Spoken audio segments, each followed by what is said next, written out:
Hi friends, நம்ம cooking விழாவில் இன்றைக்கி தக்காளி தொக்கு செய்ய போகிறோம். தக்காளி தொக்கு செய்வதற்கு தேவையான பொருட்கள் 5 தக்காளி, 3 பெரிய வெங்காயத்தை இப்போ நறுக்கி வச்சுருக்கேன். நான் நறுக்கி வச்சுருக்கேன். அதில் வந்து என்ன இப்போ எப்படி செய்யலான்னு பார்க்கலாமா? இப்போ சட்டியை அடுப்பில் வச்சுட்டு 5 டேபிள் ஸ்பூன் நல்லெண்ணெய் ஊற்றிக்கணும். எண்ணெய் சூடானோன்னா கடுகு போட்டு பொரிக்க வச்சுட்டு வெங்காயத்தையும் தக்காளியும் போட்டு வதக்கணும். இப்பொழுது கடுகை போட போகிறேன். கடுகு போட்டேன், அது வெடிக்கட்டும். வெடிச்சோடனே நம்ம தக்காளியும் வெங்காயத்தையும் போட்டு நம்ம வதக்கணும். வெங்காயத்தை போடுறோம்.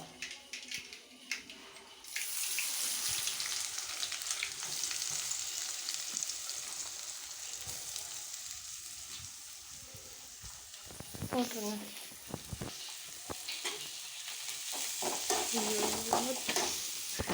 தக்காளி சேர்த்து போட்டிங்கன்னா சரி இருக்கட்டும். போடுங்க. வெங்காயம் வதக்கிறதுக்கா கொஞ்சம் வெங்காயம் வதக்கியாச்சு. கொஞ்சம் உப்பு போடுறேன்.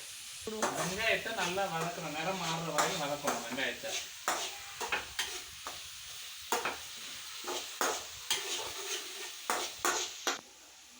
இப்போ வெங்காயம் நல்லா வதங்கிடுச்சு. லைட்டாக ப்ரௌன் கலர் வர்ற மாதிரி நம்ம வந்து வதக்கணும். இப்போ அடுத்து தக்காளியை போட போகிறோம்.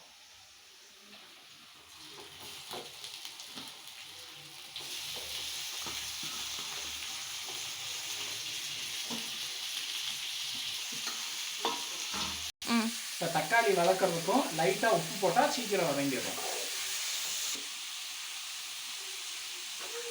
இப்போ கிண்டி விட்டுக்கலாம். நல்லா வதக்கலாம். தக்காளி நல்லா வதங்கினா தான் நமக்கு டேஸ்ட் கிடைக்கும். அது நல்லா வதங்குற வரையில் நம்ம கிண்டி விட்டுக்கலாம். தக்காளி வதங்கியிருக்கையிலேயே மஞ்சள் பொடியும் கொஞ்சம் மிளகாத்தூளும் போடுறோம். நல்லா அதோட சேர்த்து வதங்கிடும். உங்களுக்கு தேவையான அளவு உரப்பு சேர்த்துக்குங்க.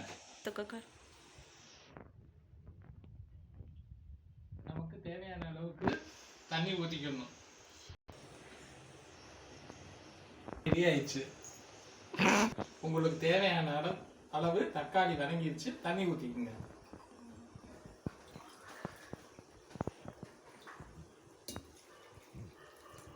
இது வத்துற அளவுக்கு விட்டுட்டு கொஞ்சம் இறக்கிடுங்க. இப்போ தக்காளி தொக்கு ரெடி ஆயிடுச்சான்னு பார்ப்போம். ரெடி ஆயிடுச்சு. ஆஃப் பண்ணிடலாம். ரெடியான தக்காளி தொக்கை டேஸ்ட் பண்ணி பார்ப்போமா?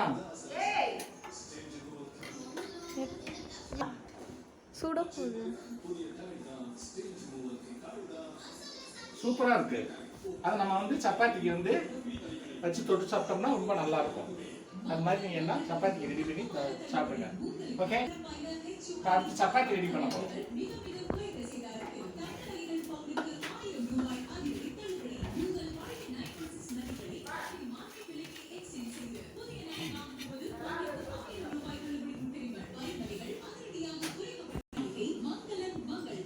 ஓகே, உங்க வீட்டில் செஞ்சு சாப்பிடுங்க.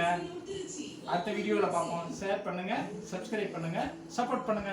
ஓகே, பாய் பாய்.